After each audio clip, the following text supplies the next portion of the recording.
जिस मिल्की वे गैलेक्सी का फोटो हम बचपन से देख रहे हैं वो असल में मिल्की वे गैलेक्सी है ही नहीं। ये बात थोड़ी चौंकाने वाली है लेकिन ये सच है। दरअसल मिल्की वे गैलेक्सी का फोटो हमारे सोलर सिस्टम के स्टार प्लैनेट नेबुला और पड़ोसी गैलेक्सी को स्टडी करके बनाया गया है। अभी तक आपने मिल्की वे गैलेक्सी यानी हमारी आकाशगंगा का जो भी फोटो देखा है वो सब प्रिडिक्टेबल है, यानी हम गलत भी हो सकते हैं। अगर किसी वीडियो में यह बताया जा रहा है कि हमारी पृथ्वी इस जगह पर है तो आप समझ जाना कि वो हमें सिर्फ समझाने के लिए बताया जा रहा है। सच्चाई ये है कि हम मिल्की वे गैलेक्सी का फोटो ले ही नहीं सकते क्योंकि हम खुद इस गैलेक्सी के अंदर हैं। इसका फोटो खींचने के लिए हमें खुद मिल्की वे गैलेक्सी के बाहर जाना होगा, जो कि फिलहाल नामुमकिन है। अगर हम लाइट की स्पीड से भी ट्रैवल करते हैं तब भी हमें मिल्की वे गैलेक्सी से बाहर निकलने में करीब 2 लाख साल लग जाएंगे। सूरज से जो रोशनी निकलती है वो असल में व्हाइट कलर की होती है, लेकिन सवाल ये उठता है कि सनराइज और सनसेट के वक्त हमें रेड या ऑरेंज कलर क्यों दिखता है। 90s के समय में जब साइंटिस्ट ने पहली बार सैटेलाइट को स्पेस में भेजा था तब ये क्लियर हो गया था कि सूरज का असल कलर सफ़ेद है, ना कि नारंगी।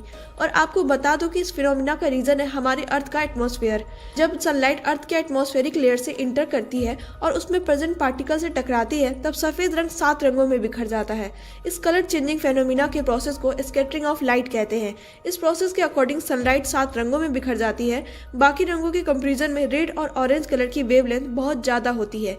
यही वजह है कि सूरज हमें लाल या नारंगी कलर में दिखाई पड़ती है। क्या आप रे विंडो इफेक्ट के बारे में जानते हैं? अगर नहीं जानते हैं तो चलिए जानते हैं इस वीडियो में। जब आप किसी कप में होल करने की कोशिश करेंगे तो वो कप टूट जाएगा, लेकिन जब आप कप को पानी में डालकर उस पर होल करने की कोशिश करेंगे तब बड़ी आसानी से कप में होल हो जाएगा। और यही है रिबिंडर इफेक्ट। ऐसा इसलिए होता है क्योंकि पानी की वजह से इसकी हार्डनेस और डक्टिलिटी कम हो जाती है। साथ ही पानी शॉक वेव को एब्जॉर्ब करके इसे टूटने नहीं देता है। यूरेनियम एक ऐसा एलिमेंट जिसे अगर आप अपनी गाड़ी में पेट्रोल की जगह यूज करेंगे तो सिर्फ 2 किलो यूरेनियम से ही आपकी गाड़ी 15,000 सालों तक चलने वाली है। लेकिन फिर भी यूरेनियम का इस्तेमाल कोई भी देश क्यों नहीं करता है?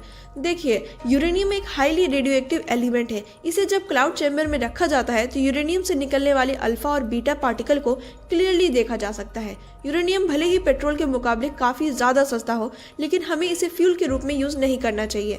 अगर ऐसा करते हैं तो ऐसा करने से आने वाले 80 सालों में ही इसका अस्तित्व पृथ्वी से खत्म हो जाएगा।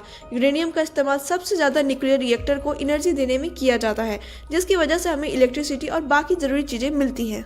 अगर आप कभी इस विचित्र सी लाइटनिंग को देखेंगे तो क्या करेंगे? इस अजीब सी लाइटनिंग को आसमान में सबसे पहले 2 पायलट्स ने देखा था, जिनकी बातों पर किसी ने विश्वास नहीं किया।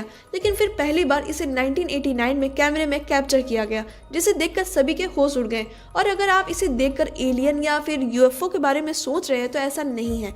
ये एक नेचुरल रेयर इवेंट है जिसे बोलते हैं जेलीफिश स्प्लिट लाइटनिंग। ऐसी नॉर्मल लाइटनिंग तो हम सभी ने देखी है, जो जमीन से 1 किलोमीटर से लेकर 15 किलोमीटर की हाइट में बादलों में कड़कती है।